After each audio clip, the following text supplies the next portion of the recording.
Hit the field, blast off, watch them all fall. This is AFC North talk. Got me hype, it's about to be a touchdown. Got the Ravens, Steelers, Bengals, and the Browns. Are you listening? It's time to get it hype. Tune in when the season poppin'. Yeah, we going live. Hey, knock them out. Ay, first down, going hard. Yes, indeed. AFC North talk. Let's go. Hey, AFC North talk. Welcome to another edition of AFC North talk. Here we are. What a week for football. What a week. I'm excited because this Saturday is going to be even more interesting now. Let's get it right up. We're going to start with the simplest game. Ravens-Giants. If y'all didn't watch this game, you didn't have to watch this game. It was a BBB all the way through. Actually, the first 3 drives, the Ravens looked like they were trying some stuff, and then they got bored, and they're like, okay, let's play. Lamar fumble earlier in the first drive. Fumble in the 10-yard line. And then because they were doing so good in the passing game, they barely used Derrick Henry. They're like, Henry, you know what? Next week we might have to use you a lot. Go chill.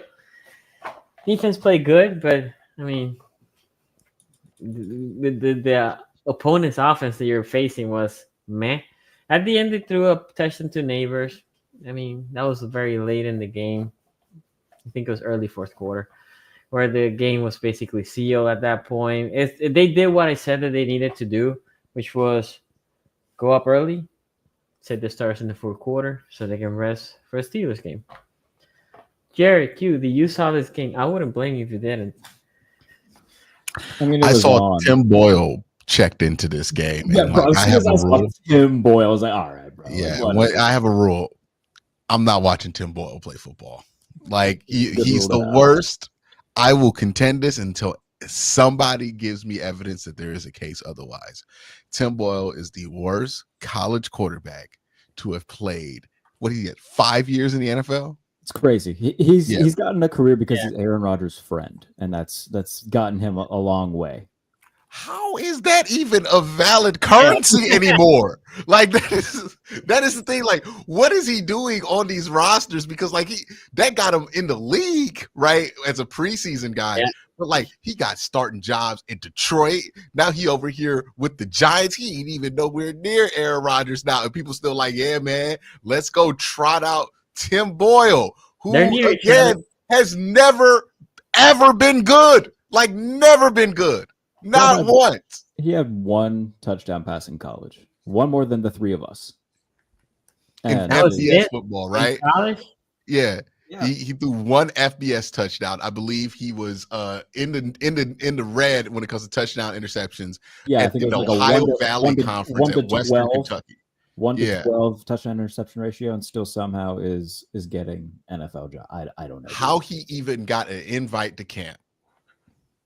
I don't know. It is not a joke when I say this.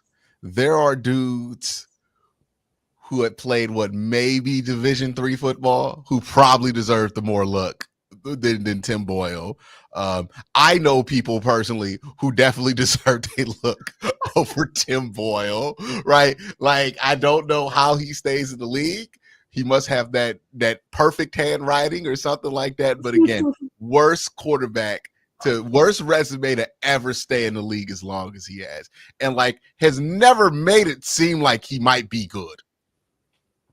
Yeah, not even solid backup good. He's just tumultuous in every facet of everything. Solid practice squad could be your emergency quarterback. He is hey man, you want to have the worst quarterback in the NFL? Go sign Tim Boyle.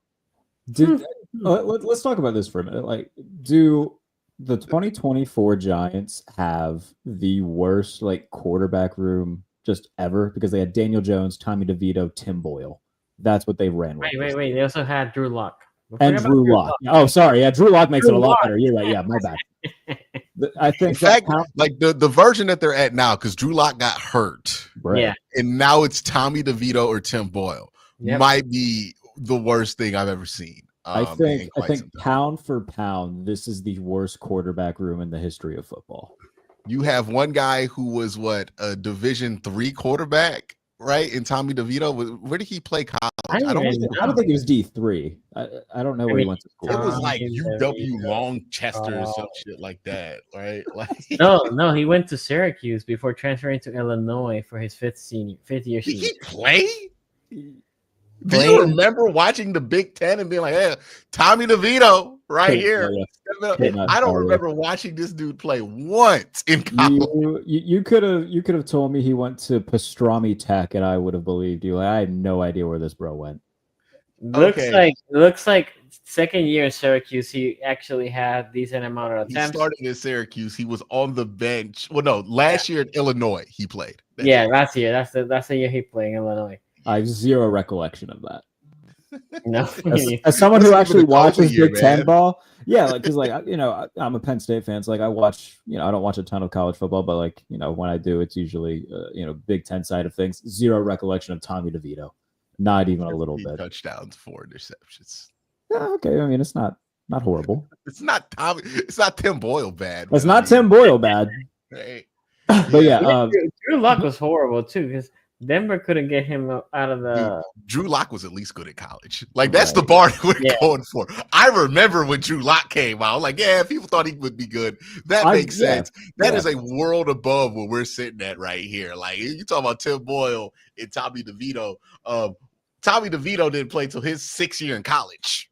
Okay, that was bad. Christ. Yeah, but in terms of the actual game, there wasn't much to say. The Ravens, I said it last Tuesday saying, the Ravens beat up bad teams and they did it this week. I fully expected that. Rashad Bateman had a nice game. There's not much to say, man.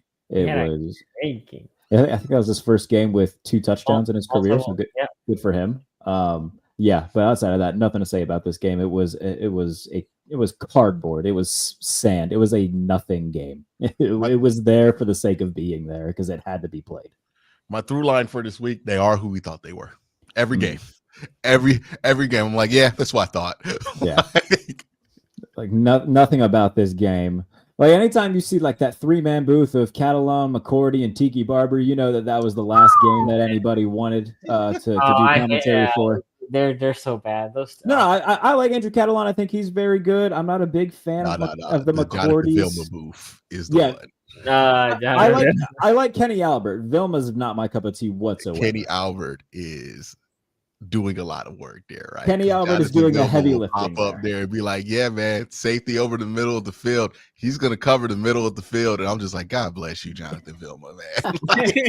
Dude, I tuned in because I was popping around with the Commanders and Saints game and they had some sort of penalty and Vilma just kept saying, yeah, but it's on this guy. It's on this guy. And then the ref says it's on the complete other team. He's like, oh, my bad. I was like, all right, good for you. No, I watched Jonathan Vilma call a player, somebody who wasn't even on that team anymore. It was I think it was a Baltimore game, right? Where I think he thought it was Tony Brown he thought was still on the Ravens or somebody like that. Vilma's Fox, correct? Yes, yeah, Vilma's Fox. I to be fair, I'm not big on Fox broadcasts. Can we also acknowledge, by the way, this utter woke nonsense Steelers Ravens being on Fox? What is this? What is this? This utter woke nonsense. Steelers Ravens, we used to be a proper nation where AFC games were played on CBS and NFC games were played on Fox. And then 2 years ago, I think I don't know what the hell happened where more. Yeah, it used to be a real simple system where it's hey, if you're home and you play an NFC team, you're going to be on Fox. Exactly. If you're home, you play an AFC team, you'll be on CBS. And it had it was a brand split, right? It's exactly. Oh yeah, man, we got make it special when now you play the Fox game. Now this wild card bullshit that is taking place. Do you know who the announcers are? I said Tom at least. Brady, right? At least Tom Brady's not bad. Or what is the guy, the tight end that played for Carolina? Greg Olsen. See, that's the best crew, though. Yeah, that's definitely his best. Joe Davis and Greg Olsen are the best. I don't know who the announcing team is, but I was a little. Who's doing the lift there with Tim Brady because I thought it was Kenny Albertson too. No, right? Kevin Burkhead. Kevin Burkhead, yeah. Which, hey, by the way, you want to see how a play-by-play man earns his money, dog? Kevin Burkhead. Tom Brady looks because Tom Brady, he don't know the offense. He don't know any of the offensive plays right now. Burkhardt's very good. So, yeah, I do. I would assume it's probably Tom Brady's doing it. Somebody in the chat said Tom Brady. Okay. Yeah, it's got to be Tom Brady. If they wild card it, you're getting Tom Brady, no doubt about that. Understood. But regardless, yes, it doesn't feel right. It's like when I watch LSU play Alabama in the middle of the year, and it's on fucking ESPN now, But Ohio State, Michigan was the Big Ten championships on CBS, and they got Jim Nantz, and we had a system that worked. Okay, big SEC games, 3:30.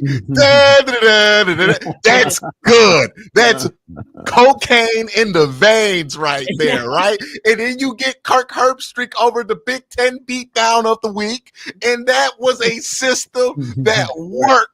We had something that worked at every level, and now we don't let these broadcasting deals come in. We got Amazon out here producing games. We just lost all the recipes, right? Like now we got random games on Netflix. Why do we got games on Netflix?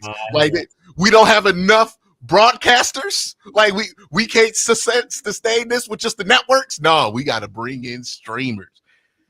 Awful, but I need the cap to go up because the Browns are kind of in trouble. So yeah, whatever makes the cap go up. It all comes back to money at the end of the day, and that's I get it, capitalism and all that, but need that cap rising. You know what I mean? That's the only thing keeping us above water with Watson. But yeah, what? Fuck it. Sell one game to HBO Max. Like just sell one team to HBO Max if it raises. They certainly will. I'm waiting for it. There will be a simulcast. It'll be the Jaguars, right? The Jaguars always the crash test dummy for every dumb fucking idea that I think that both of their London games will just be Max exclusives going forward. I think that makes perfect sense. I do. Have you guys watched the Hard Knocks of the AFC North? Yeah, it's great. Oh yeah, I like it a lot.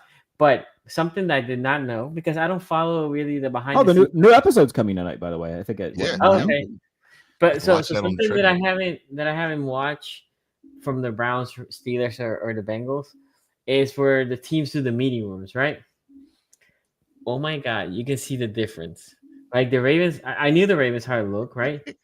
The Steelers one looks spectacular, by the way. I actually think the Steelers one might be my favorite one, like of the meeting rooms of the team, the whole team. The Browns one looks legit. The Bengals one, the screen is like almost in the. Because everything's in the stadium, right? What the whole facility is in the stadium. Yeah, I did not know that. Yeah, they like when they do like workouts, all that shit's in Paul Brown Stadium. Oh my God. That's why it looks like condensed and weird and retrofitted like that, because that's how they did it. Yeah, it's all there. They don't have like every other organization. You think has Mike Brown's spending money? Huh? You can see the difference between the three teams. Hey, look, Mike Brown was going to make sure if he came around, got that stadium built, he was going to get a 3-for-1 deal, right? Like practice facility, stadium, and headquarters, right? Like if you work for the Bengals corporate, you show up to Paul Brown Stadium every day. That is a man who does not have use for or capital for all this excess waste that these other owners be doing, right? Like he ain't flexing. He's like, no, he definitely got that. That's use the jumbotron as the meeting room if he got to. That's a Black Friday deal of a situation that they got going on there. He saw the price of that. I was like, oh yeah, we'll make that work. Yeah, 3-for-1. By the way, he's the only billionaire that I look at and I go, my man definitely uses 2-in-1 shampoo. Oh, sure. And it's a value proposition for him, right? Like it's not even a time thing. No. He definitely washes his body, his hair, and his hands with the same soap. Same thing. I'm looking forward to seeing the Hard Knock stuff of Burrow and Zach Taylor talking on the sideline at the end of the game, where Burrow was clearly pissed off. And Zach Taylor's trying to calm him down, and Joe's like, "Yeah, we should have beat these guys by like 90, and instead we won by it was a 2-score win." But my God, man, Bengals can't wait for Jameis to throw that 4th interception and then go to the sidelines and say, "I didn't get fired, I quit." Right? Like he's gonna go, "You should put the young guy in," and like that's what I've heard is gonna happen. Right? Is that Jameis requested at DTR plays like, yeah, after his 3rd fucking interception. That was the second biggest highlight of my week. Tuning into the Browns game and see that Jameis wasn't in there and praying to God that he doesn't Jared play was next like, week. Jameis Winston era is about to die. And Thank God. Okay, we have a couple super chats here, and then we'll move to the Bengals Titans. Ray right here says, I'm tired of seeing the Browns defense do everything they can to win a game. Then whoever is on QB says, nah, F this. I want to lose by 40. Well, see, we've gotten different versions of it, right? Because Deshaun wasn't trying to lose those games. He just went 3 and out every time, which was a unique way, right? It was like, okay, well, I've never seen that done before. And then Jameis got in there and said, hey, man, every time we get the ball past the 50, I might throw an interception. A pick, yeah. Like, every time. By the way, Jameis has thrown like 13 interceptions. I swear to God, none of them have been tip ball interceptions. No, Might be the most impressive stat that you could bring up, man. like none of these interceptions are, oh, he caught a bad break. If the Ravens would have catch like interceptions in that first game, he might be leading the league in INTs. If he played a secondary that could catch the football in that first game, he would be up there. Yes, most certainly. He might get 30 if he comes back in. Because look, DTR is not that good. So like it's realistic he sneaks back in there, right? We might run through Bailey Zapp and DTR, get 200 yards passes versus the worst defense in the NFL, and decide let's go back to Jameis, man, for the rest of the season. It's possible. Has there ever been a more obvious free agent signing than Sam Darnold to the Browns? Man, I heard it's 42 million, and good God, 42. Sam, yeah, that's what PFF has it valued at for Sam Darnold, 42 per. And I'm sitting here like, bruh, 18 million is what Sam Darnold is worth at maximum. Give him that Geno Smith mid-20s. That's mid-20s. You could talk me into it, but I'm like, it's an overpay, but whatever. But like Sam Darnold at his heart is a $10 million quarterback for sure, capable of $10 million things, right?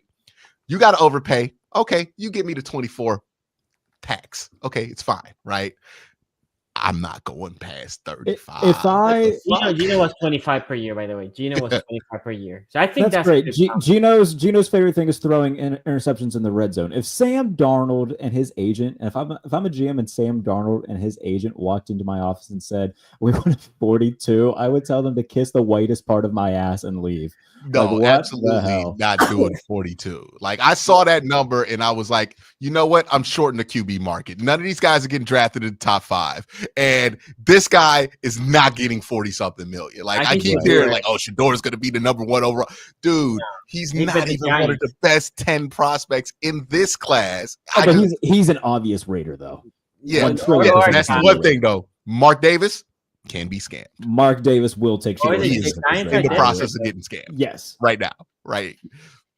But yeah, it's to me, I just look at this whole thing. I'm just like, yeah, man. You might get Kirk.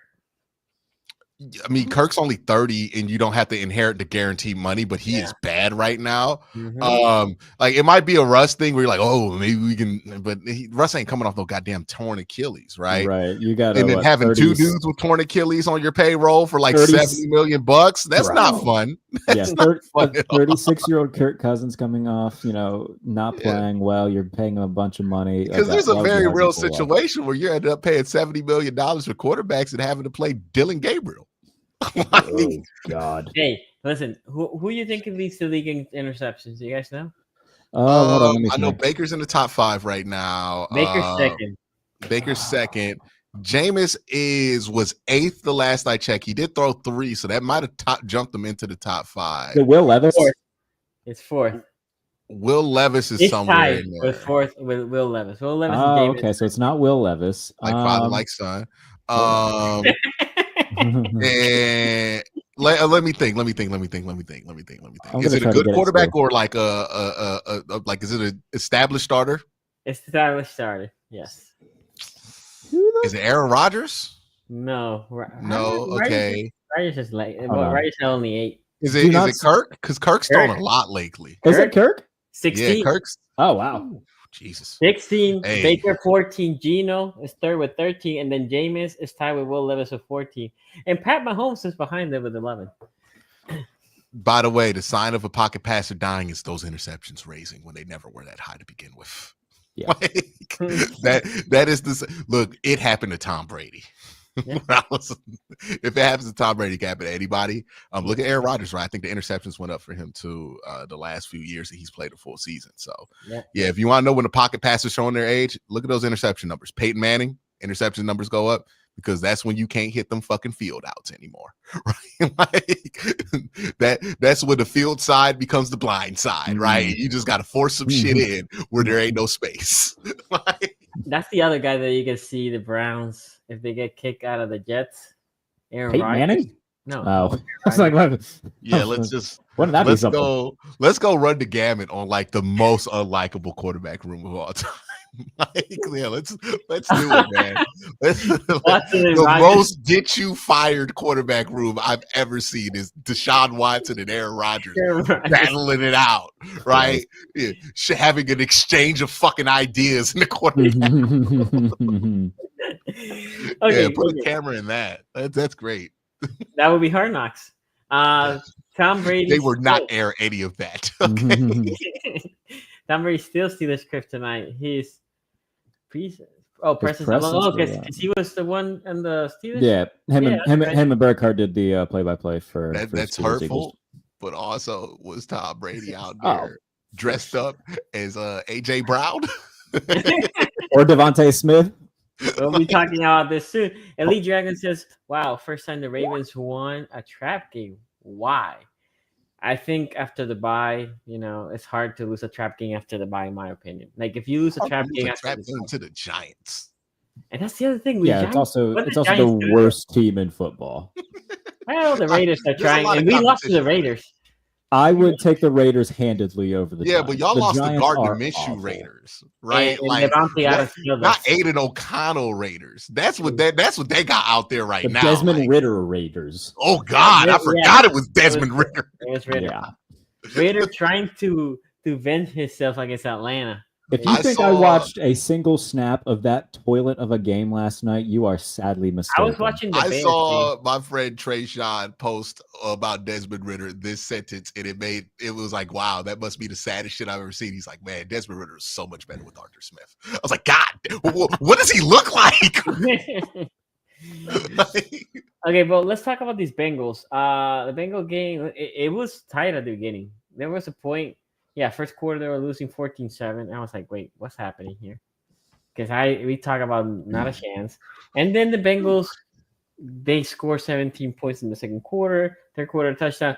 Geno Stone, pick 6 to kind of seal the deal, right? They only won by 10, which I think is what, Jerry, you're saying, that Joe Burrow was not happy. Jamar Chase killed it. They ran the ball a ton. Chase Brown did 25 carries, almost 100 yards, so almost four per clip. T. Higgins had a nice game, 5 catches, 88 yards, a touchdown. Joe Burrow, the 2 picks. I mean, we talk about Tennessee Titans being a decent defense. The biggest problem they had was Will Levis, right? Will Levis threw 3 picks. Look at the stat line. 8 from 12, 89 yards, 3 interceptions, 0 touchdowns, 3 interceptions. Then ex-Steelers Mason Rudolph comes there, and he has 21 from 26, 209 yards, 2 touchdowns, and an interception. I had to check because 12 passes felt like a lot for 3 interceptions. I was like, is that the most we've ever seen somebody throw 3 interceptions and that little passing attempts in a game? So I looked up the Nathan Peterman game. Yeah, I was going to say infamous Nathan Peterman one. 5 interceptions, 14 pass attempts, which does clear it. Yeah. Yeah, Will Levis was QBR, which by the way, Deshaun Watson had 2 games worse than that this year. I mean, it's hard to do what Will Levis did here. In this game, we only down by 10. Like, I don't know. Like, especially when you're throwing those interceptions to the Bengals offense that is super potent, right? But Burrow threw 2. That's the other thing. Burrow threw 2 bag. I think it's just a sloppy game from Cincinnati. They're a very sloppy team at a sloppy point of their season. Like, I just think this is who they are right now. They're a very good offensive team, but defensively, they are a mess. And You know, I don't know if this mess is super clean for Cincinnati to clean up. I had to ask this conversation. I'm like, hey, man, I've always looked at the Bengals as like, if things go right, they're an 11-win team, especially if Joe Burrow's healthy. But I look at them now, I'm like, I don't know, man. Like, are they going to be able to once this Jamar Chase contract starts kicking in? I'm hearing the T. Higgins is going to be extended, right? Like, once those contracts set in and you're spending probably upwards of 50 on wide receivers a year, and what Joe Burrow's at 60, right? Yeah. Yeah. $110 million a year, and you're not a super cash spend team, so you're not going to get around it as easily as other teams can. You know, if you're going to spend $110 million on those three players, where are you going to spend money to kind of get the defense where it needs to be in order for the Bengals to beat a team that they could be? And like, are they going to be good enough at drafting to be able to guarantee that? Which they have not been over the last couple of years. Which Not- I'm wondering, like, man, are we going to see some incredible numbers being put up by Joe Burrow and Jamar Chase that just for nothing? Are going to be like 7 seed performances or something like that, or like that, you know, some real gutsy 7 seed get to the second round type shit, but like the defense always holds them back. Like, are we in his Matt Stafford on the Lions era? Yeah, I don't know. I know there was a couple late, as I always say, you know, that garbage time that gets put up there. Still, I mean, you should have clamped down.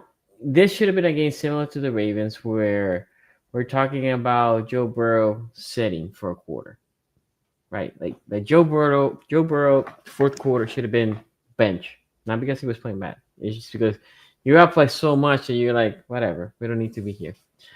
I don't know.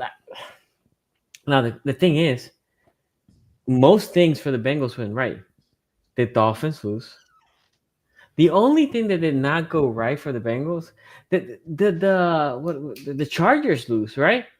The only thing that did not go well for the Bengals is you would prefer the Colts to win over the Broncos because you play the Broncos, so you can take them down a little bit more. So now the Broncos looks like they're gonna be the 6th seed, right? Unless Denver loses out, then that would be the only case where the Bengals would get in. If the Bengals win out, the Broncos lose out, then they would get. So, the Jonathan Taylor thing really altered the season for the Bengals. How is this still happening? I don't know. I was on TSN in Toronto yesterday morning, and they asked me that, and I was like, bro, if I knew why they did that, you think I would be like, I'd be in a bigger spot than that. So like, I don't know, dude. I have no idea why guys are so incessant on dropping the ball as soon as they cross the goal line.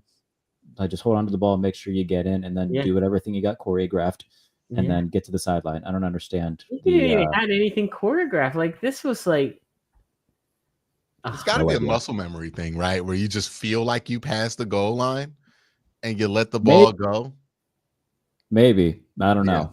But I'll say that, like, for the Bengals game, since we're talking about that right now, like, Burrow threw 2 picks that were, I think one of them was off a tip. I don't know. Offensively, they played well. Mason Rudolph came in, and like, his numbers looked, I think, probably better than what he did. He's like 21 to 26 for a little bit over 200. A lot of just, short check down stuff. I was never like scared that the Titans were going to win or believing that the Titans were going to win this game. It's just the stuff that the Bengals have done this year, not on offense, just, in terms of their defense, just constant, like the Jordan Battle fumble, right? Where clear path to the end zone, he's trying to just like put the ball in his other hand, he drops it, and then it's a touchback. Like, bro, that's kind of a microcosm of their defense this year. Like, anytime they do have the chance to do something right, they just kind of fumble it away. So, but you look at the Broncos schedule, they have another game with the Chargers, Cincinnati, Kansas City to close the year. Not impossible that they lose. Not impossible that they lose all 3 of those games for the Broncos. So, but the problem is, even if the Broncos lose out, if I remember correctly, the Colts are over them right now. So no, they're over the Colts. They're the 6th seed. The Chargers are the 7th seed, and the Colts are the 8th seed. Yeah. Well, the first team out. Right. Yeah, that's my point. So the Colts are over the Bengals. That's what I mean. Yeah, they have the tiebreaker over them. Miami has the tiebreaker over them. So the Bengals need everything to go right. Like, it's not only the Broncos.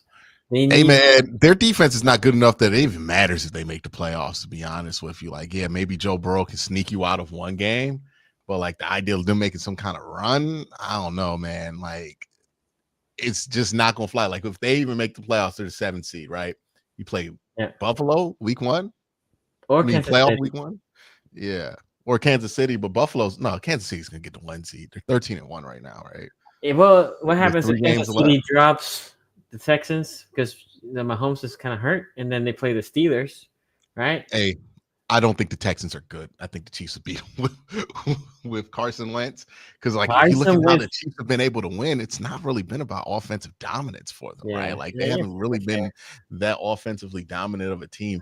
And if you look at the Texans, like, there's just a lot of things just like waiting to come across the seams with them. But they're fortunate because they're in the worst division in football right now. Yeah, I mean, they got that thing locked down. So they'll be I think the Texans are going to be the 4 seed regardless. I think top 4 seeds are pretty much as they are right now is what they will be, with Kansas City, Buffalo being the 2, either Baltimore, Pittsburgh being the 3, depending on who wins Saturday. And then Houston's the 4. I don't think there's going to be much switching there. I would say Buffalo, but I think that they have like 1 too many losses. If they still only had 2 losses, then you could talk me into the Bills, maybe running the table. And then if the Chiefs were to lose 1, just because like it's felt like the Chiefs were bound to lose at least 1 more with the way that they've been playing recently. And if they would have finished with the same record, then obviously Buffalo would have had the tiebreaker. Yeah. But I think for the most part, the playoff seeds are just about locked for the AFC. Okay. Yeah, like I feel like Baltimore, I mean, they could win the division, but AFC North winner 3, AFC North loser 5. Right. And then whoever the last 2 teams are from the division. But I don't know. I just don't think Cincinnati's gonna win out either. Like, I think that they're probably gonna drop a game here or there. It's been a while since they swept Cleveland. They play Cleveland this week. I mean, it'd be tough to lose to Cleveland when they're playing DTR at quarterback, but like crazier things have happened. So they've got the Bengals have then the Browns, the Broncos, the Steelers left on their schedule. Is that right? Yes. Yep. I mean, it's certainly possible that they run the table. I mean, the offense is good enough. Like, I think that they'll beat Cleveland. I think they'll beat Denver. And then it comes down to, okay, you're going to be able to beat Pittsburgh in the last week of the season with your season on the line. Like that's I think that could happen because if the Steelers either clinch the division, they might say, we'll take this game as a bye, right? I can see the Steelers doing that. Or if they clinch, let's say the 5th seed and there's no movement opportunity, I can also see the Steelers say, we already clinched. Let's take it by. I just don't think that they're good enough to like. I don't think you're good enough to be like, all right, Russ, we're not going to play you this week. Maybe they do. I don't know, but like, I think that they would at least play them for a minimum a half just to keep them hot. Like, I don't think that they would want to completely sit them all together, even if they were in a position to do it. So that would be my guess. And then it's like Justin Fields will score on them too. Yeah, I was gonna say, like, if you wanted to play Justin Fields then that's fine. Yeah, so I don't know. I think this Bengals team is just bad this year. Defensively, the problems have been too much for them to overcome. Right. Offensively, I mean, like, if eventually, like, you're running so much, you're like running Joe Burrow on like 110% every single time that you go out there. He's gonna get tired eventually, right? Like, he's been on this mode the whole season. They look like an 8-win team to me. That's what they look like right now, and I think they'll finish as that. Okay. I have a couple of super chats here. Happy 7th anniversary to the Jesse James drop. Dumb. Is that the one that hit the ground? What's up? Is that the ball that hit the ground thing against the Patriots or something? It's against New England. He caught it, was extending over the goal line, came down, and dumb shit. They literally changed the rule because of it. And then Pat Freiermuth had a ball against Philadelphia that was exactly like that. For the rule that they made for specific catches like that, and they called it incomplete because the NFL is full of fucking idiots. I don't get it, dude. Then he says Tennessee scored 2 garbage time touchdowns. Yeah, we addressed that. Lars also said, I wonder if Tomlin thanked Pollard for his Super Bowl ring. Why Pollard? Because he injured Tom Brady that year. Oh, Oh yeah, against Kansas City. right. Yeah, he was Kansas City. Yeah. Man, good I catch. don't know that's who did it. Yeah, it was Pollard, but I forgot that. No, because wasn't Tony Pollard like was he a Raven killer for a while? He became a played for the Raven. Ravens. Yeah, he played for the Ravens. He was a Patriot killer for a while because he hurt somebody else too, right? They're running back. There's even No, it wouldn't be Tony Pollard. That's the running back for the Titans. Who the fuck is his Pollard? name? Brian Pollard, some shit like that. Brian right? Pollard, Bernard Pollard, maybe. He had a podcast for a while. Remember? Oh, he did. Yeah, he had like a YouTube channel. Yeah, Oh, Bernard Pollard. We've talked about players with podcasts already, and I'm not going to get fired up about it again. I mean, he was retired by then. He was retired. All right, well, that's fine. Yeah, that's he fine. was well past retirement. All right, fine. And then he also says Jordan Battle fumble out of the end zone that cost us 6. Yeah, like just a bunch of like stupid mistakes that the Bengals defense keeps making, and it's just been a complete waste of a year. Like if they were a 10-win team right now, like in control, like minimum a playoff spot, like we'd be talking about Joe Burrow being the MVP. Well, and then like I get the point that Diddy's making here, right? Which is a fair enough point that like, oh, this game wasn't as close as it looks.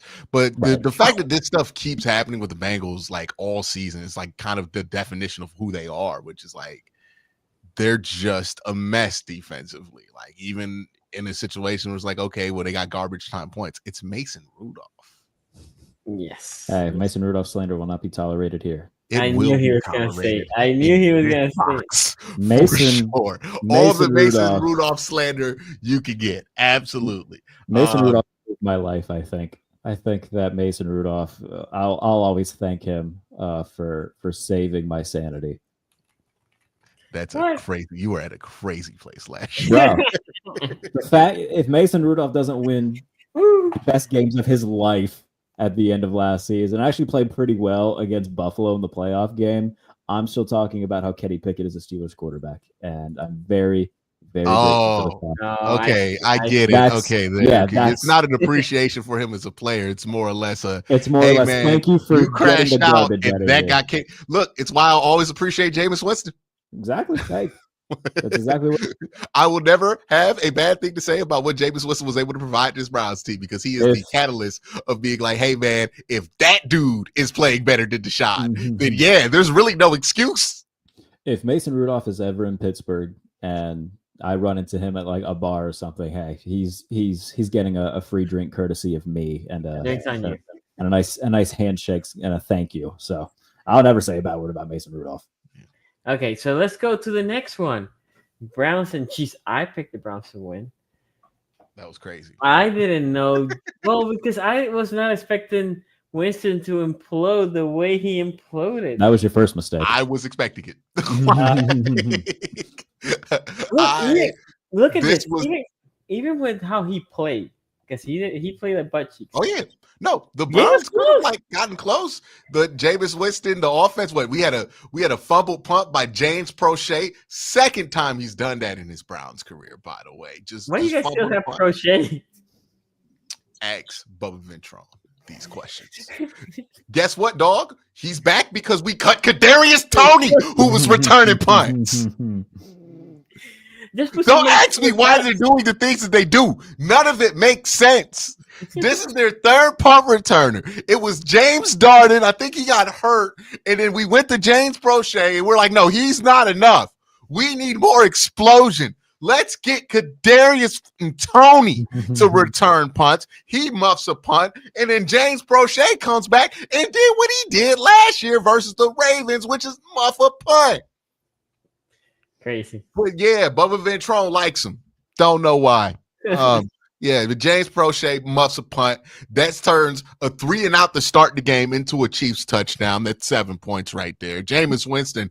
Look, this defense played amazing because Jameis threw 3 interceptions, and then I think he also had a fumble at some point. Nick Chubb also had a fumble at some point here. They turned the ball over 5 times. They only gave up 14 points. And like one of those times, absolutely not faulting the defense for giving up points in that scenario.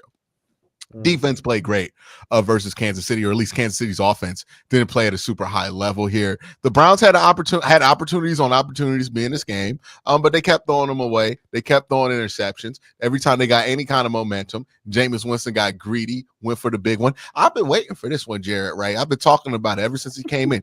He's going to throw that damn post, that post over the middle of the field, and he's going to throw that interception, right? He loves that play action post, deep ball. All you got to do is hide a safety underneath. He never sees the safety that creeps, right? And you just throw it there. Safety can creep underneath. Boom, catch it right underneath. Is that the one that Trent McDuffie caught, or is that a different one? No, Trent McDuffie caught one in the end zone. That's another way you can catch Jameis Winston, right? Let him think that it's covered too. And then just sneak a guy underneath. And he'll underthrow it, and you can fucking catch it. Free interception. What, that like inverted cover two with the middle hook guy?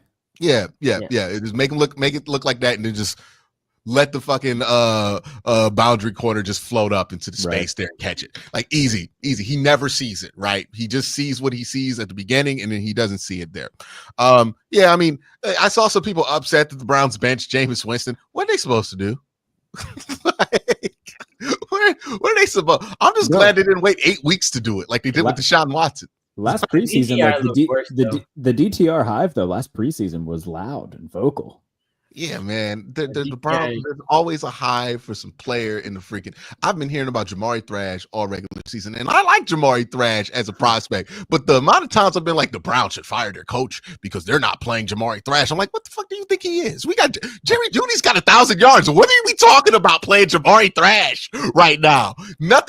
This is what happens to your team when you win 3 games. People just start saying shit, right? And because the team sucks, everything's valid, right? Fuck it.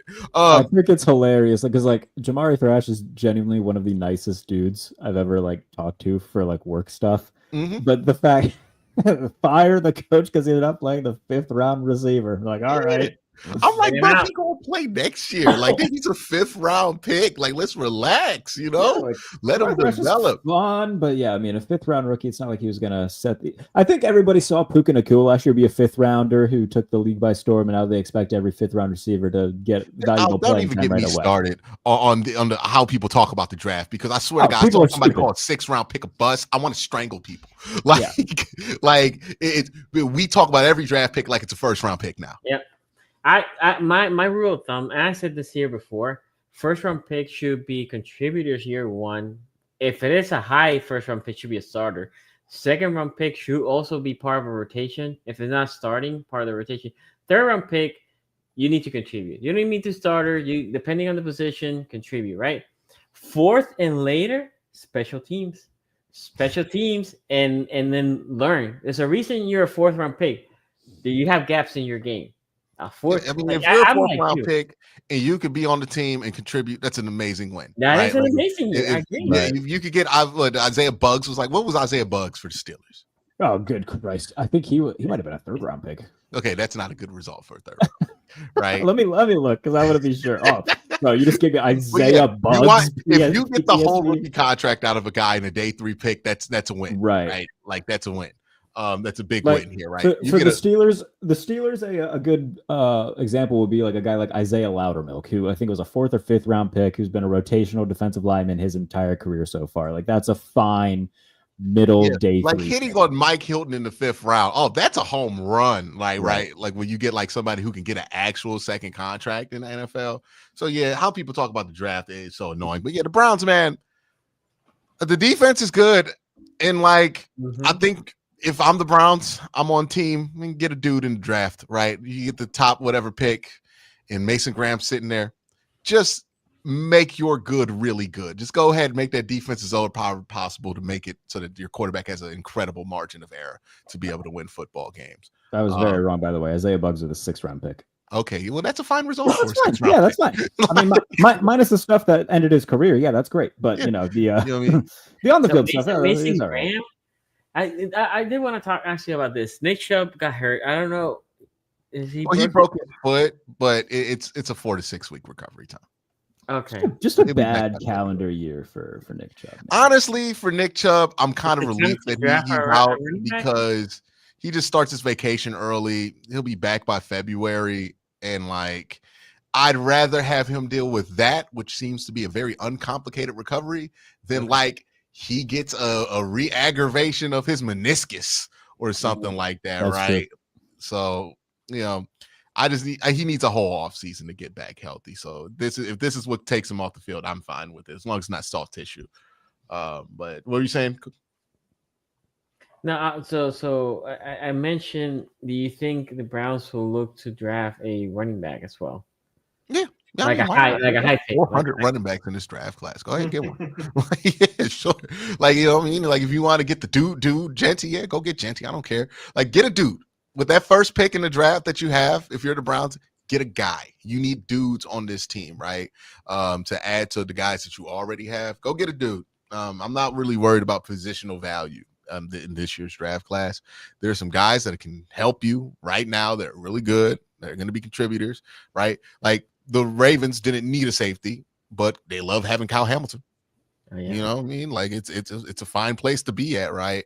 When you're drafting for need is when you make mistakes, right? Is when you overvalue Kenny Pickett and have to start him for 3 years because you needed a quarterback, right? Like, don't overvalue need. And if you're the Browns, it's going to be easy to fall in the trap at quarterback, right? Oh yeah, you got to get a quarterback, But you know what makes a quarterback's life easier? You know what makes it so you can win with some mid at quarterback? A great defense. Because you look at the shittiest quarterbacks to win the most amount of games, boy, you're gonna find some deep. Jimmy Garoppolo's whole career. Great defense. Yeah. Great, amazing defense, right? Won a bunch of games. Why? He had amazing defenses in San Francisco. And then when he didn't have amazing defenses, all of a sudden we're like, man, Jimmy Garoppolo kind of sucks, right? Like, yeah, he's always sucked. He was never good. Yeah, right? He didn't make it a full year in Vegas. He was gone mid-year. Because you can do a lot at quarterback and get away with a lot at quarterback when your defense is really good. Hey, man, people talk about Sam Darnold. Look at that situation. He's got 2 really good wide receivers. One of them is one of the best in the world. And then he has a really, really good defense that, hey, if he does make a mistake, it's really not that big of a deal, right? So you're saying Sam Darnold knows how to play with strong defense, so he can transition. Any quarterback knows how to play with a strong defense is what I'm saying. Like, I'm saying if you want to make it so you can make it easier to play quarterback for the Cleveland Browns, consider that getting a really, really good defense is something that helps that out. I mean, PJ Walker was winning games with this team last year. He's not good. DTR won a game with this team, but beat Pittsburgh last year. He's not good. Joe Flacco, we've seen what that looks like when you remove him from having one of the best defenses in the NFL. It's not good, right? Like, you were able to win games. Deshaun Watson won games last year. When you have an elite defense, it makes it so that you can get away with a lot at quarterback. If I'm the Browns, that's how I view it. Like, okay, you're not going to be able to get the dude that you want. You're not going to get a guy at quarterback this year. That's fine. Make it so that you don't need a guy at quarterback to get to a reasonable record so you don't got to fucking fire everybody next year. That's my strategy.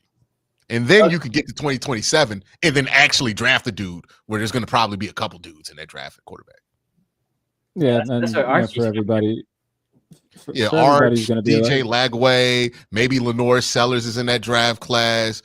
Maybe if it was a Darian Henley, not Darian Henley, that's a different person. Darian Manley, he transferred to Duke recently, right? From Tulane. He might be somebody that you could look at. There's going to be a lot of guys in that draft class. Like this, we're heading up for it. Next year is going to be probably like the Drew Allure class. And maybe I cannot believe that Garrett Nussmeier's like, yeah, man, it's the top 2 prospect in that class. Yeah, by the way, this quarterback class sucks. The next 2 are brutal. The guy from Miami, they're talking about him being a top 4. Oh, Cam Ward? Yeah, absolutely not for me. I mean, I'm a Penn State homer, and I think that Drew Aller has all the tools to be very good, but he's very raw right now. If I were him, I would hit the portal.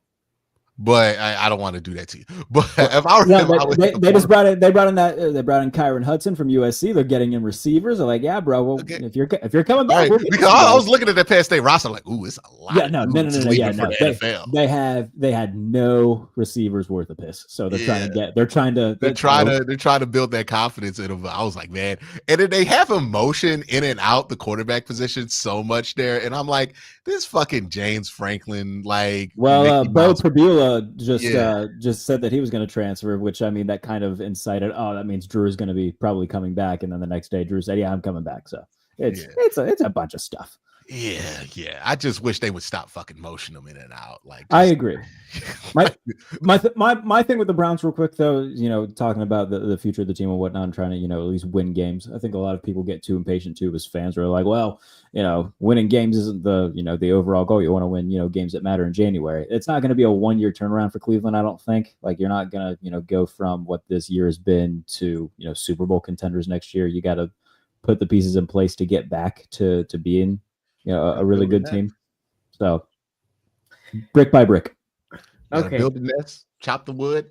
Yeah. Get to a reasonable record next year so nobody gets fired. Yeah. And then you can start adding more pieces onto it. So get some dudes in the draft this year, right? You're going to have hopefully your earliest pick that you're going to have in quite a while. So go get a dude. Don't think about need, because who knows what the fuck you're going to need in 2 years when this guy, when whatever your draft is going to be at the time that he's ready to contribute the most. Might be defensive tackle. You're sitting there like, oh, why didn't we draft this guy, right? So go get a dude. Get the guy that you feel like is going to be the best. I mean, could you imagine adding a 6'6" pass rusher who's very athletic across from Myles Garrett? Is Shamar Moore? No, I don't want to imagine that. That'd be fun. I like that. That'd be cool. Yeah. Just don't worry about need. Get a guy. Hey, Ashton Jetty. That might be fun. Might be easier to play quarterback if you got a guy like that. But yeah, don't overthink the quarterback position this offseason. If the answer ain't there, it ain't there. Don't force Sam Darnold for fucking $40 million. Though. 3 years, 120. $40 million is crazy. It is 40. Yeah, I think the contract that Gino got wasn't bad. 375 is what Gino got. Well, Gino's thing was he was 3 years older than what Sam is right now. Gino was in his 30s. Yeah, that's true. Sam is 28. But man, dude, if he didn't do that shit in your building, don't give him $40 million. Yeah. If you cannot guarantee that you could replicate that everything that you did with him, don't give him $40 million.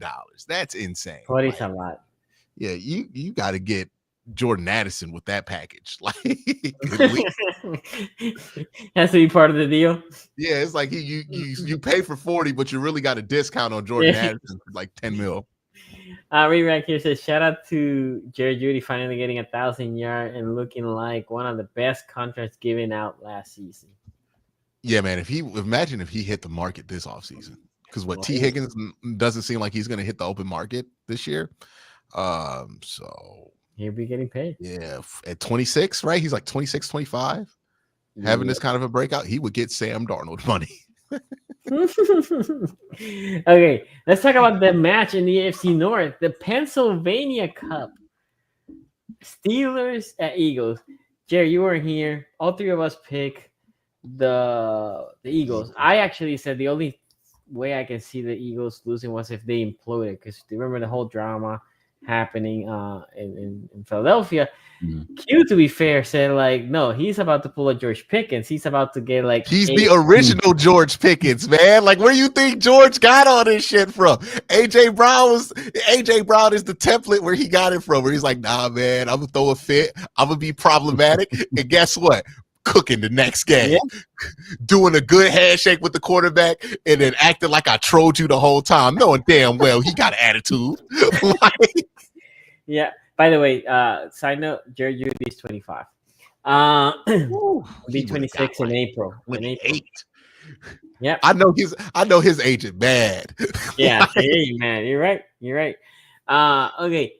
The reason why we pick for the most part, or not for the most part, all three, the Georgia boys up front. I didn't know how the Steelers were gonna work with the Georgia boys, because I said that was the toughest front that the Ravens saw all year on the interior specifically. They didn't allow the running backs for the Steelers to run at all. They made that team one-dimensional. The Steelers basically stopped attempting to running. I mean, they weren't getting anywhere. And then Russ did not look great. They did not look great. On defense, the Eagles played really good on defense. And on offense, the Steelers slowed down Saquon, right? Saquon didn't have an amazing game here, but then the passing game happened, right? What was it? Let me be accurate here for a moment. AJ Brown, 8-110. Devontae Smith, 11-109. Woof. They put those two. They were cooking. What do you think the performance from your guys on defense specifically, including Joey Porter? I mean, overall, like I didn't expect them to win this game. If they were going to do it, they were going to have to turn it into a rock fight, which they tried to do. I mean, they didn't really let the Eagles run all that much. But offensively, like if you don't have Pickens out there against a good defense like that, it's going to be Philadelphia. Looking at the tape overall, I don't understand how they couldn't run the ball. Let me start with the run game because I have a lot on my plate. Okay, go ahead. Like Philadelphia was showing lighter boxes. The Steelers went heavy personnel, and they still couldn't run the ball. Right. Like there's multiple plays where Broderick Jones kind of looked lost, didn't really block anybody, and it led to short gains. And anytime you're doing that, man, like that's a problem. And this is a like Arthur Smith couldn't really run the ball efficiently in Atlanta. They haven't been efficient in terms of their run game with the Steelers this season. They're one of the bottom 7 teams when it comes. I think they're 28th in rush EPA. And people look at total rushing yards per game and think that, the Steelers have a good run game. Well, no, it's more so they just do it a lot. So it's volume stats. They're not an incredibly efficient running team. And it really showed up against Philadelphia. Here's how their first half drives went before I'll just run through it. 3 and out, 3 and out, 3 and out, 4 plays field goal, 3 and out, touchdown, 5 plays field goal. So that was their first half. They had 2 drives in the second half, by the way, which was a big part of why they lost. So if Tomlin doesn't punt, so they get into 4th and medium after a completion of Mike Williams. There's 10:40 left in the fourth quarter. They're down 2 scores in Philadelphia territory. Tomlin punts. They don't touch the ball again the rest of the game. 10:40 left in the game. They don't touch the ball again. And do I think that if they convert there, they win the game? Probably not, but at least it probably would have given them a much better chance if they had at least tried. And that's just at the end of the day, for as good as Mike Tomlin has been this year, he is far too conservative when it comes to stuff like that. And it pisses me off to no end as a Steelers fan, where I would love to find the perfect balance between Dan Campbell and Mike Tomlin. Somewhere out there, it's got to exist. But yeah, Tomlin, credit to him, he's been a bit more aggressive than we've been accustomed to in previous years this season. Did it a lot against Cleveland. I think the weather had a lot more to do with that than anything, though. But yeah, the second half drives, the Eagles went 13 plays for 7 minutes and a field goal, 13 plays for 6.5 minutes and a touchdown, 21 plays for 10.5 minutes to end the game. A 21 play drive where you just can't get off the field. Yeah. Patrick Queen was missing tackles on situational downs, third down over the middle, missed multiple tackles. It wasn't just him though, but he was the biggest culprit that really stuck out because it's been a problem for him this season. That is his weakness. Yeah, I think that's always just kind of been his weakness is open field tackling and situational downs. He whiffs too much. Devonta Smith and A.J. Brown both had big games. They combined for over 200 yards, and each of them had a touchdown. So the secondary kind of got nixed a little bit. Deshaun Elliott didn't play in this game. That was another big missing piece. Damontae Casey got hurt in this game. Dante Jackson got hurt in this game. So I went into this. Right? There was no sacks in this game. No, TJ had a pair of sacks. TJ had 2 and a fumble recovery, right? He forced a fumble. I don't know if he recovered it. But he had double TFLs. He was good in this one. TJ played really well. Alex Highsmith actually had some flashes as well. I shouldn't say actually, I'm surprised because Alex Highsmith has been really good. But the defense for the most part, I can't blame the defense even in the second half stuff. They're on the field for 40 minutes. If your offense can't do anything, your defenses can only do so much. So time of possession was a huge problem where the Eagles just did whatever they wanted because they were on the field so much. They wore down the Steelers.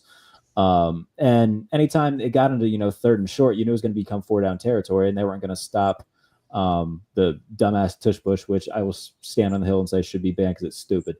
I think it's dumb. I hate it. It's stupid. Ban it. So I can't blame the Steelers defense too much. I mean, they weren't great by any means, but it started off the game hot. They force a fumble. The Steelers punt it right back, going 3 and out. They force a fumble on the punt return, and then they end up settling for a field goal. So the defense put them in position to do stuff early on, and the offense pissed it away. So I think more than anything, it was just George Pickens didn't play, and the Steelers' offense goes through George Pickens.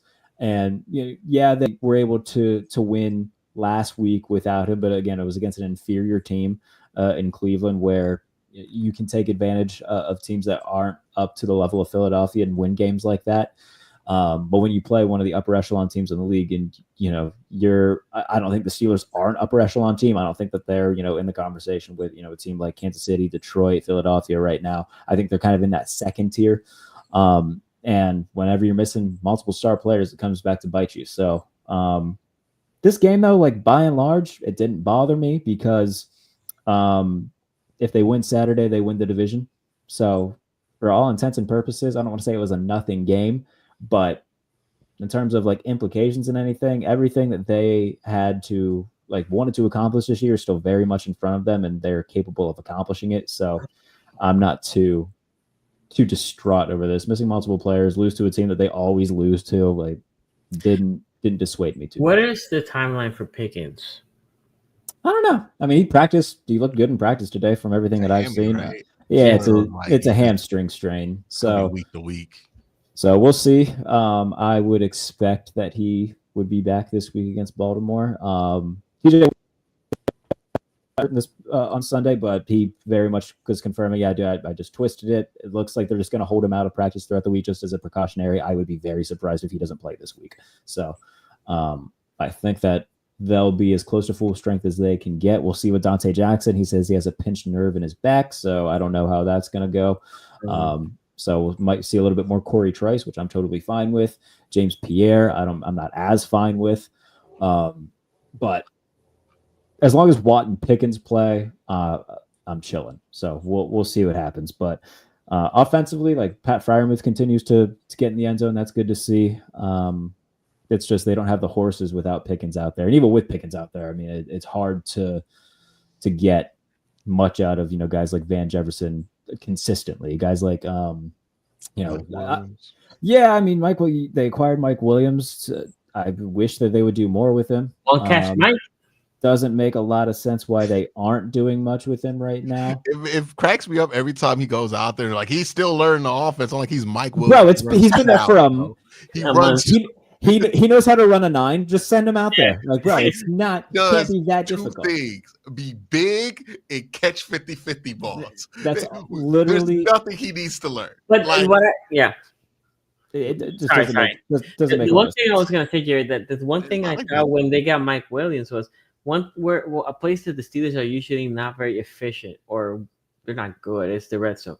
How's Mike Williams not there every down in the red zone? Yeah, I don't know. You can finish for blocking. 50-50 balls. Exactly. Right? That's my point. You throw it there. Doesn't make a lot of sense to me. Let's get Ben Skoranek some snaps. Hey, that's exciting white Ben Skoranek to you. There's been a lot of that, by the way. Scotty Miller, Ben Skoranek, there's a Did you see Ben Skoranek caught a pass and Tom Brady was like, Scotty Miller? That's his boy, though. I was gonna say they won a Super Bowl together. That's his boy. He just saw a white dude catching the ball. Was like, that's got to be Scotty, right? It reminds me of that Shane Gillis bit where he's like, "Hey, I feel that every Sunday. Every time I see a white guy catch a ball, I'm like, oh shit, go. They caught him. They caught him." So yeah, that's kind of what it's become with the Steelers. Is you're going to see a little bit more Scotty Miller, Ben Skoranek. I mean, I love Ben Skoranek. He's a fine utility guy. Right, they do. So I'm not discouraged by what I saw from Russ. He was doing what he could with what he had. There's a lot of this was just a very whatever game to me because it didn't do a lot for playoff implications. Now you just got to do what you can to get ready for Saturday. And if you win, it's a t-shirt and hat game. So that's what their focus will be, is getting a t-shirt and a hat this Saturday, and doing it in Baltimore would be very sweet if they can do it. Gonna be a real short season of in-season Hard Knocks. The Steelers win that game, because what are your other storylines gonna be? Because I'm pretty sure they're trying to lead it all up to who's gonna win the division. I'm sure they are. Yeah, I mean, this is just a bad matchup for Pittsburgh too.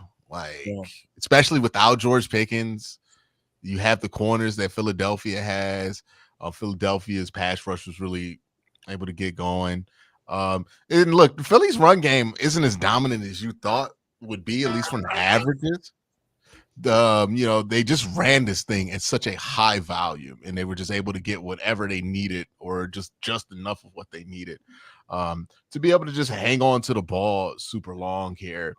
Yeah, it's kind of what I thought it would be, right? JPJ, really good corner. He does struggle against, the more physical, more the guys who can run them good inside post, right? Like that's who he struggles against. Like that's where all that holding stuff hurts him, where he likes to get handsy.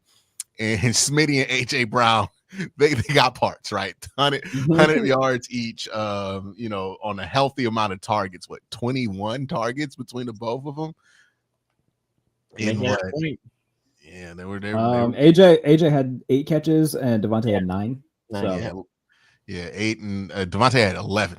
11. My 11 of 12 targets for Devonta Smith. Yeah, really good player. And I thought, it was a tough matchup for Pittsburgh, especially on the week where they're not 100% healthy. Jalen Hurts played well. And look, man, it's not difficult with Jalen Hurts. It's like, hey, when he throws the ball to like the two guys who are really good at catching it, he looks so much better at quarterback. But when he decides he doesn't want to throw the ball to those two, and he's like giving Jahan Dotson targets, and they're like, yeah, it's a problem. Jahan Dotson. Yeah, he's on that roster. He got a target. He is. They traded a 4th round pick to Washington for him. Yeah. So that's kind of where they're at. Philly, Pittsburgh, they're an interesting team. I still think they're capable of winning the playoff game. I don't think this changes how I feel about them. I think that's where I kind of had them maxing out. This was a game, though, if they had won, I'd be like, okay, that resets how I feel about Pittsburgh. But I feel about the same. Oh, hey, by the way, breaking news here: the Falcons are benching Kirk Cousins and will start Michael Penix. So, yeah, that was going to have to happen. Yeah.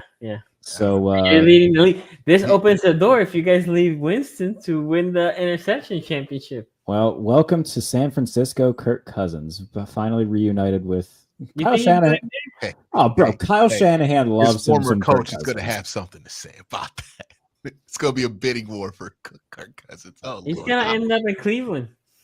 I mean, look, there's a lot of places that are going to be like willing to kick the tires because that contract's actually really tradable, right? Because the Falcons trade it, then they just eat all the guaranteed money on it, which is not that much, and then it becomes a real cuttable contract. So, I mean, if Sam Darnold's $40 million, dude, 29 for Kirk, it seems like a better value. I just am not convinced that somebody's actually going to do that for Sam Darnold. But again, that's a whole nother topic for a whole nother show.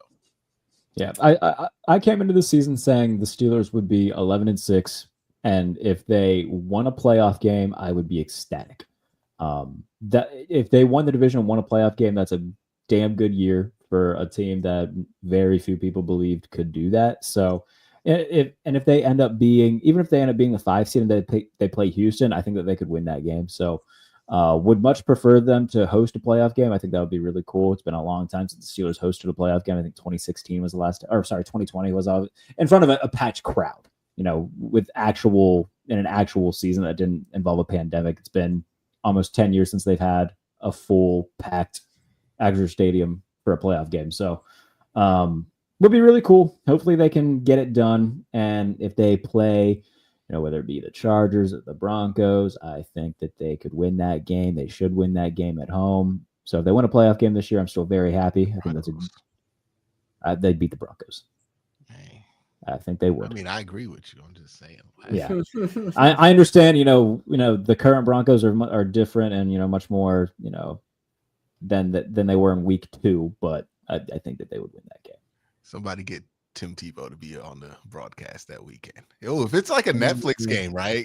You could end up with Tim Tebow somehow. Netflix doesn't have a game, but I think Peacock. Peacock, right? I think Peacock might have one. Prime has one too. Does do they gave a playoff game to Prime. I think they showed that promotional thing. Someone can fact check. Did somebody clear this with Al Michaels? Because I don't think he's down to do another week. Hey, I gotta tell you. And it's an unpopular opinion. I will always be down to listen to because Al Michaels is at that point in his career where he just says shit and he doesn't care. I love that where 3 times a game he'll just say shit. The Steelers game, where it was either Corliss Waitman or the Browns punter just shanked a punt. What was that? He just outright just was like, that was awful. It is so great.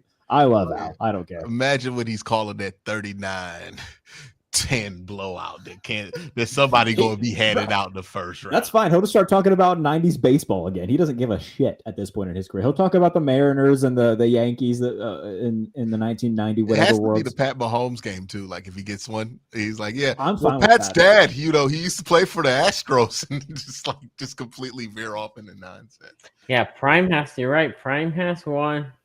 Yeah, I thought that they had one. All right. And Peacock. They're going to get the shittiest game. Whatever the 2-7 in the AFC. Nah, Peacock's getting the shittiest game. Yeah. You think?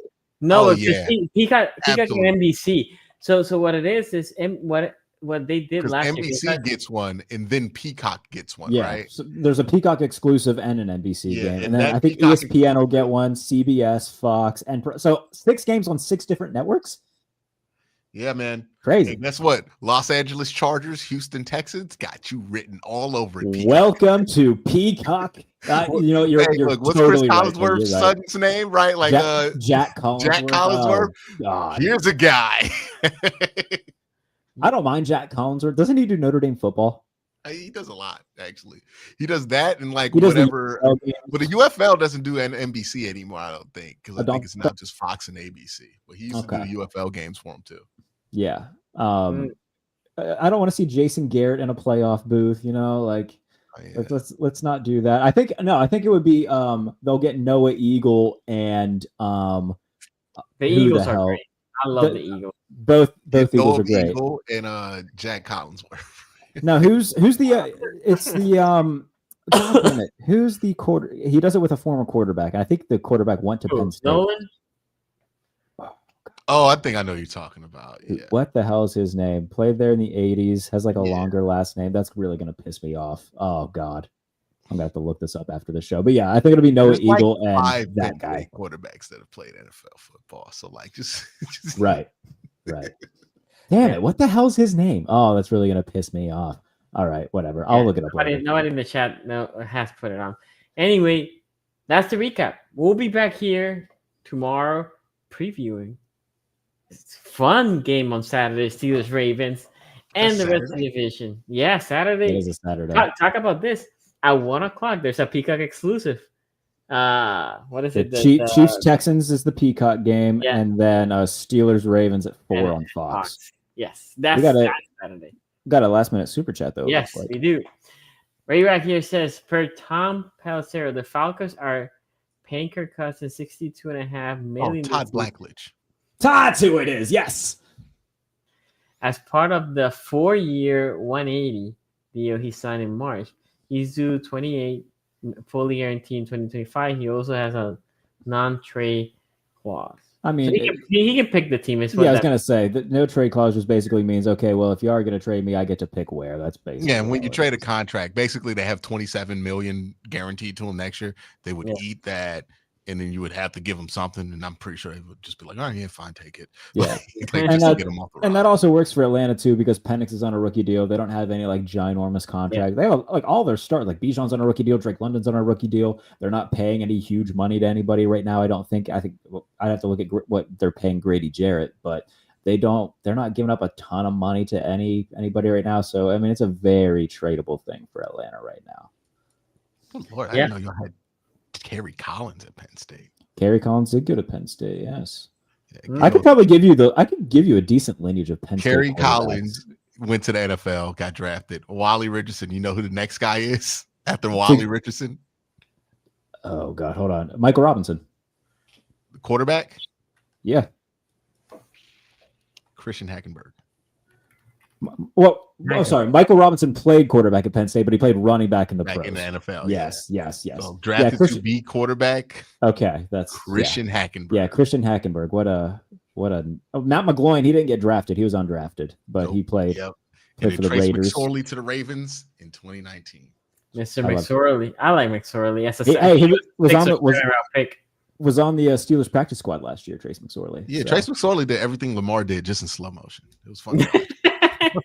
Trace McSorley, one of the top 5 like sports names ever, and a great song. It is like Oh, yeah, you talk about Mac McGloin. He's the guy who he cussed out his coach in the XFL, and then they called his meltdown. Yeah, you never seen that? Go search Matt McGloin meltdown.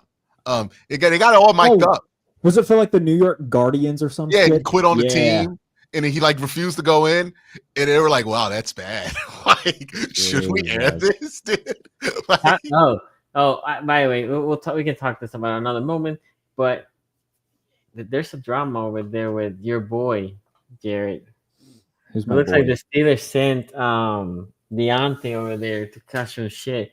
Ravens are like, you know what? Don't even come to the facility. Yeah, no, he got suspended the previous game. Tomlin selling you a wide receiver you think is decent. Hang up the phone. Great. He is great job, double agent Deontay Johnson. For we get, to be fair, for Deontay Johnson, we had a swap 7th round pick with them. So we're swapping with Carolina. So they said don't even come to practice to Deontay Johnson this week. Don't come to practice. We don't need you here. They're 100% going to wait till after the Steelers game to cut him, and then Ravens could have drafted a kicker with that 7th round pick. No, might as well. Listen, what I'm saying. We're not giving them a 7. Carolina didn't want him so bad that they say we'll give you our 7. You give us your 7. Oh yeah, it was the ultimate here. Take him. Yeah, yes, here. We don't want here. Him. Damn. Like, please. Does anybody want Deontay? I'll give you $5 to take Deontay. I think Baltimore sent like a 6 though as well, but even then it's like a nothing. It was. I feel like it was like a 2026 6 or something. Yeah, they traded him for like an 8th grader or whatever. Like it's nothing. Yes. I'm gonna tell you right now when this we can close the pod. It is. Where is it? No, this is not it. Sorry, it went to the Steelers. Okay, the Ravens. I saw the reporter. Oh, it's actually more than what I thought. We gave up a 5th, and they gave us their 6th. Okay, 5th for 6. Could have got you a punter and a kicker with that. We might need a kicker. So anyway, with this, we'll close it out. We'll be here tomorrow previewing next week's game. Remember, there's a big showdown in the AFC North. It could be division right there. We'll talk to y'all tomorrow. See ya. Peace out.